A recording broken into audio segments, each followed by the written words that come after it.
Greetings, I'm Demonac, and it's arena time. Alright, 4 in 1. Don't know if I'm on the decline yet, or... I feel like this deck still has some life left in it.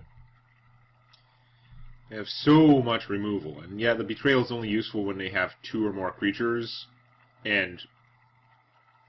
even if they have 2 creatures, it only kills 1. If they have 3 creatures, it might still only kill 1, because the one in the middle might not be the strongest one. But it is pretty good. I'm going to get more use out of my Betrayal and my Fan of Knives against a Paladin, I'm guessing. Oh, I'm going second. Awesome. I'm getting rid of you because you're expensive, and you, I'm hoping I can get something cheaper. Yeah, I'm going to keep the Questing Adventurer, even though I'd rather get rid of him too and get something, one of my other 2-cost guys, but... Ugh. It was not the hand I planned. Okay, definitely going to get more use out of Betrayal, whether I want it to or not.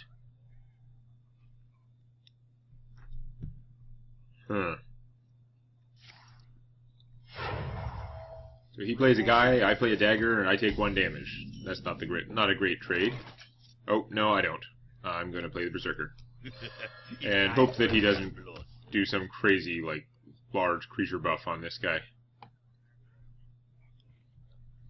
I wish I had him in my starting hand. I would have coined him out first turn for sure. He's one of my favorite coin out plays. Not as good as Knife Juggler. Not as good as the 3/2 gnome, like, mage card, and then casting some 1-cost spells for free. That's, like, amazing bullshit start. That's probably a Noble Sacrifice, which is going to have a negative impact on my guy. Could take it out with the Bluegill Warrior. Fan of Knives will kill 2 things, and then all he'll have left will be the Noble Sacrifice, which will block this guy, and he'll become a 5/1. I think I'm liking the sound of that, actually. Because I'm not bringing out another creature, but, I mean, these are all things he can buff. I'm worried about that, and I'm worried about him getting too much card advantage. He won't get all the card advantage out of this. That's for sure. I'm going to attack first and see what happens. I attacked him directly because I figured if he had one of the other secrets, I want to find out first. Yeah, I'm just going to Fan of Knives then. So hopefully he'll have nothing around with which to kill this guy before he can do 5 damage. Now, a cheap taunt creature would probably thwart that plan. There are lots of things that can go wrong with that plan. Spellbreaker is one. That's kind of unfortunate. Oh well. Can't Betrayal him because he's alone. What I can do is Questing Adventurer. Coin counts as a card, stupidly. So that would make him 3/3. That would give me enough mana. No, wait, 3 leaves me with 1. Yeah, coin is up to 5. Then I play the Bluegill Warrior, which would give me a 4/4 Questing Adventure, and then I trade my 2 1s for this guy, which is kind of unfortunate, but it would leave me with a 4/4 Questing Warrior, and that's pretty good. I'm going to do that. That seems like the most annoying play. I don't know about the strategy of it, but sometimes the most annoying play is like you're getting a psychological edge. It's annoying watching your opponent build up their Questing Adventurer, especially if you're someone who's sat around and thought about how advantageous the coin really is and how it really shouldn't count as a spell for things like this, because it's kind of messing with the balance. Well played.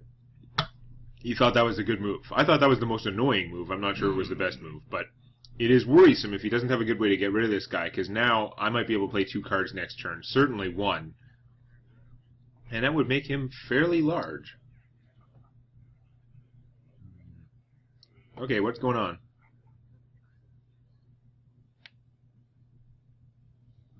wonder. You're wandering a lot there, Paladin boy. Pally, my man. Pally, old pal. Old lad, old gent. You're going to reinforce a raging Worgen. This guy's very dangerous if he gets his enrage going off. Mind control tech I should hang on to, because that might come in handy later. Betrayal is not going to help very much here. Betrayal would just kill a 1-1. And that's pretty sad. And it wouldn't, or it would even trigger his enrage, which would be worse if I did it the other way.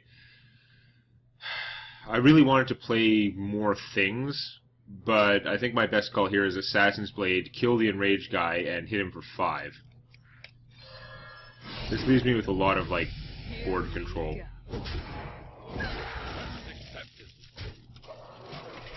Like, his position is just looking worse and worse every turn. It's probably slightly demoralizing, unless he has an Acid Ooze. So, yeah. He's got an Acid Ooze, doesn't he? Truth is my shield. Nope, but that is a very large, scary creature. Okay. Ah. By suiciding his guy, I can't betrayal him anymore. He probably has no idea how annoying that was. Because otherwise I was fine. He just did that because he needed to reduce my guy's toughness, although it's kind of pointless because if I cast anything, my guy will get bigger again. I don't have a choice. I'm going to have to take 4 damage and waste one of my good weapon charges to take off that stupid bubble. At least I can heal myself some with him. Here we go. And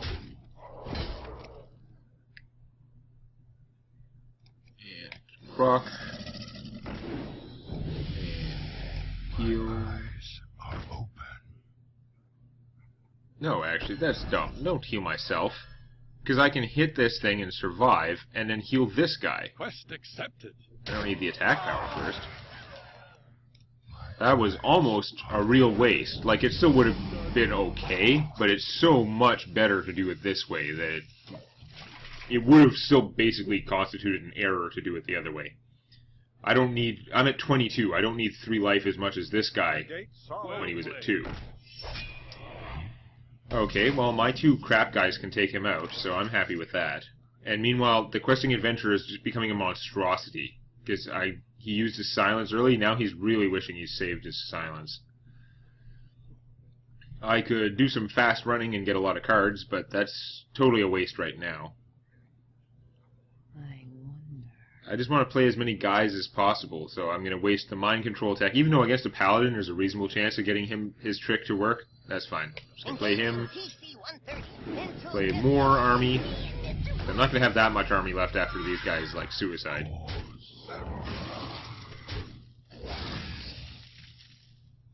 Get attacked by a gigantic weenie.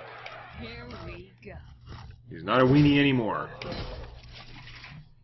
And I still have a charge on this to kill things. Yeah, that game was pretty over. It went very much my way. I don't know if he did anything wrong, really. I guess the way my cards worked out was great. It's funny because most of the stuff in my starting hand didn't get used, I feel like. Wow. That was a fast game. So up 5-1.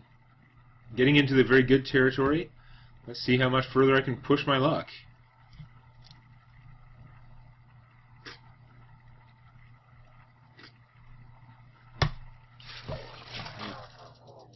So I don't know if it's a good idea to go for the most annoying play, but often the most annoying play is going to have some kind of impact on your opponent. Watch your... So I'm playing against a rogue, which is too bad, because I almost got to play against a little puppy. Wow, are these not the right cards? You know what? I'm actually going to pitch the Betrayal as well. I would rather have something else in my starting hand. I've got 3 Betrayals. I'll get them back, most likely. That's okay. Blade Fury also not a great early game removal, but it's in here because it's an AoE for 1, and in sealed, that's not bad. And then theoretically, it can do more if I get the bigger weapon. Excuse me. Oh yeah, it's a mirror match, except my opponent's going first. and use the coin to get out. That is a horrible coin play.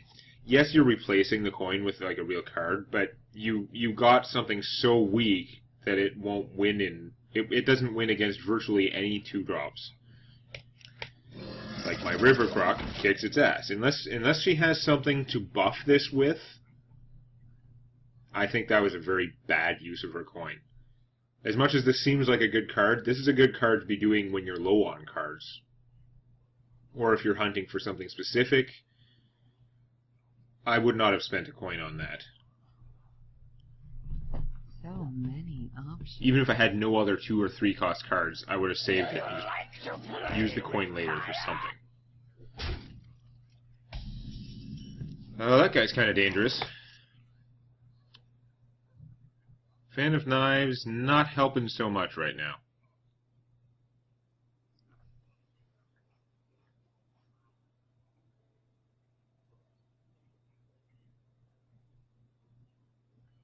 I wonder.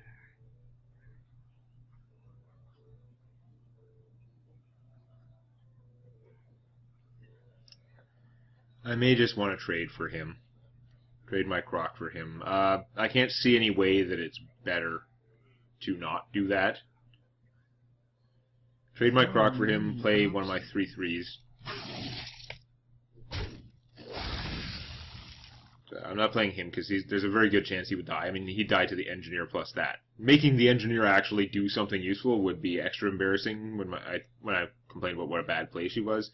Mind Control Tech's not going to come in handy anytime soon, but as a 3/3 for 3 is just fine. Get in there and fight, maggot. This is our town. Well, I guess that makes sense. That's why I did that. And just to taunt me, he gets up to 4 creatures. I mean, he wouldn't have had it because he was doing it to trade. If he had this guy in his starting hand, then that would explain coining out the Engineer, though, because then he could have dealt with whatever I put out. So that might have made more sense. Now is looking like a much better time for Fan of Knives. I hate that I can't put out another creature left, so he's still going to have something and I won't. But I'm going to draw a card, and he's only going to have a 2/2, so it's not that bad. I only have one 1-cost card in here, so chances of me drawing my Abusive Sergeant were pretty low, and even if I did, he wouldn't have been that amazing. But the Fan of Knives, I think, still the best play there, because otherwise he had 6 damage worth of creatures. He could have crushed whatever else I had. Really? Yeah, that's annoying.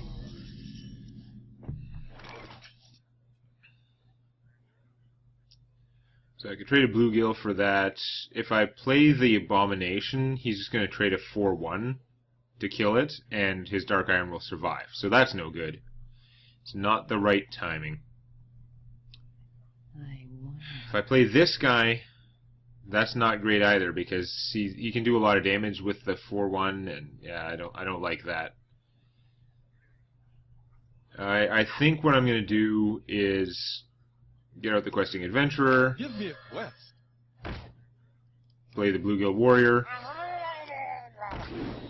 and unfortunately he still loses to the Dark Iron Dwarf, but I'm willing to take that too in order to improve my board situation here. Couldn't let him have both of those 4-power creatures alive, and it'll take a lot out of this guy if he does finish that off. I could potentially kill him with a really expensive whirlwind attack. Bleed Fury or whatever. Yeah. Okay, that was annoying. That was not as good as I had hoped there. Now, if I play the Abomination, it's not using my mana very well, sort of, which is annoying, but now he's going to lose more stuff to get rid of it. Like, he trades that, and then this will still survive with 1 hit point. That's annoying. It's never quite working out. If I don't play the Abomination, I can play the Mad Bomber, who will do something, but not really do the job. I could make a weapon, attack him for 1, just for the hell of it, because I'm not hitting these guys. Then Blade Fury, do 1 damage to each of these guys. So we'd have a 4/1 and a 4/2. And then play the Mad Bomber, who would hopefully kill one of them, but easily might not, because there are 4 targets here. He's only got 3 damage to distribute. He might even not. He might easily not kill the 4/1. That seems like too risky a play.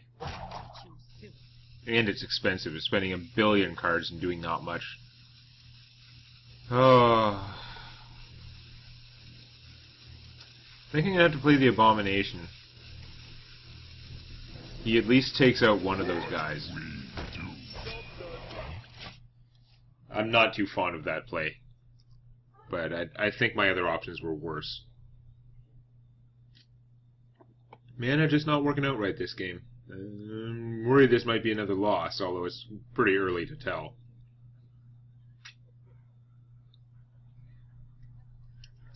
Things definitely not going my way so far, though. Oh, it keeps having an answer for everything. He's trying to figure out some way to do this without losing that, I guess. I don't know. Just attacking with the Dark Iron Dwarf would solve the problem, so... Maybe he's trying to figure out if he can... Wolves stand ready. Oh, okay. I can see where that would take some calculation. It's unfortunate, though.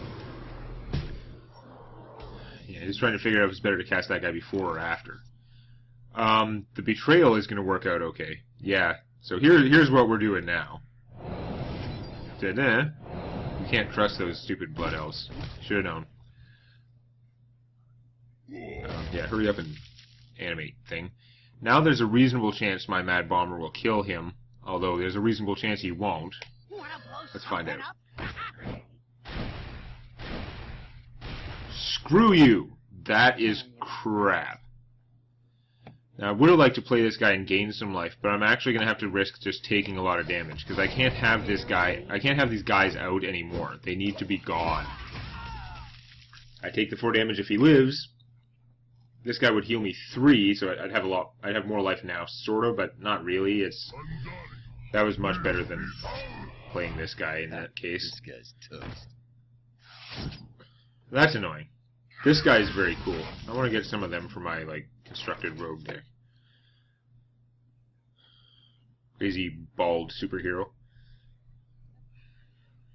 So this guy's not as useful now that my Mad Bomber's dead, unfortunately. I do have enough mana that I can play this and him, though. If I tried some funny play involving the Blade Fury, I don't think it's going to work out, and it doesn't do enough to those guys anyway, so yeah. It's heal myself, Eyes are open. play a fatty, and can't even hit him for 1, there's no point. I would only take 1 for hitting this guy, but currently my my mercenary would kill it, so I don't see the advantage in that.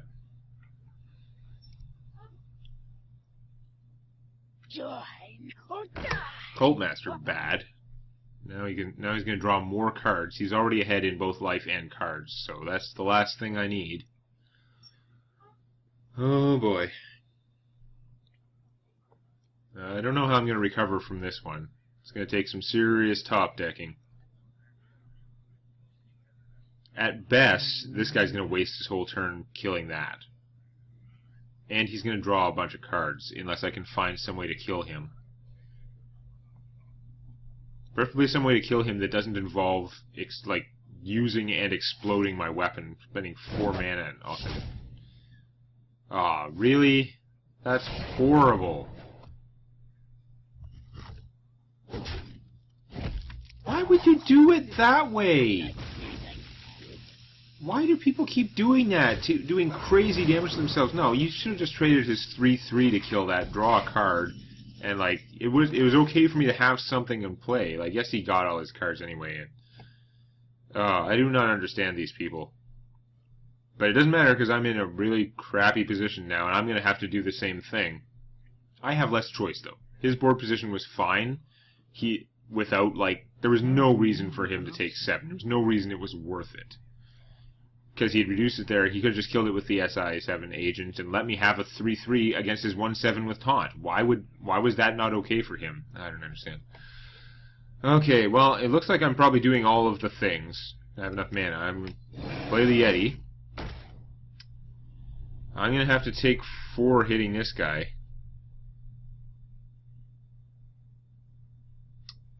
I guess I'll blow up the weapon and then play a new weapon, because I'll have more durability at the end that way. Or, I guess it works out the same. Whatever. Lame. Horrible waste of a perfectly decent card. Activate this. I take 4 damage, which I really hate doing. And do I even play the Abusive Sergeant? I'm gonna keep him in my hand, you know.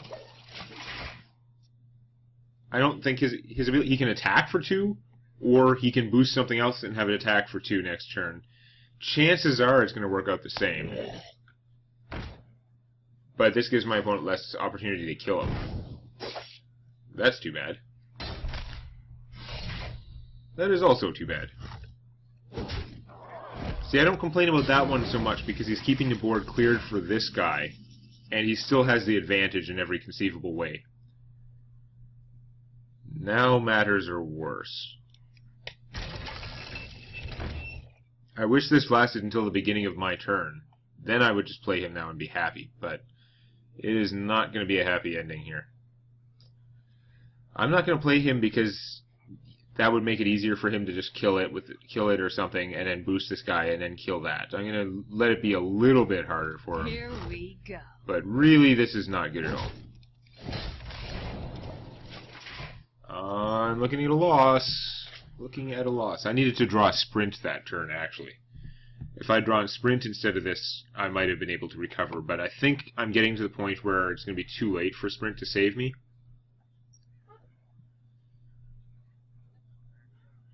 My opponent has good stuff in play, and I have nothing, basically, since he can easily neutralize this.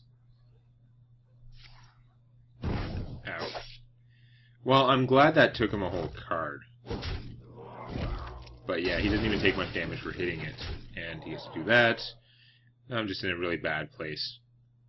I need, like, Gnome Engineer to draw something that would kill this. Like, Gnome Engineer into Eviscerate. Not as good, but you make do when you have to make do. Fight, maggot. Abusive Sergeant, eviscerate that guy. Screw that guy. And even though it draws him a card, I have got to kill this thing because I'm going to take more damage if I leave it alive. Like, I'm going to take the 2 anyway. He's going to... Yeah, I might as well make him use more stuff to kill this guy. Or to hit me, whatever. To Northrend. Dope. I'm dead now. Well, that sucks.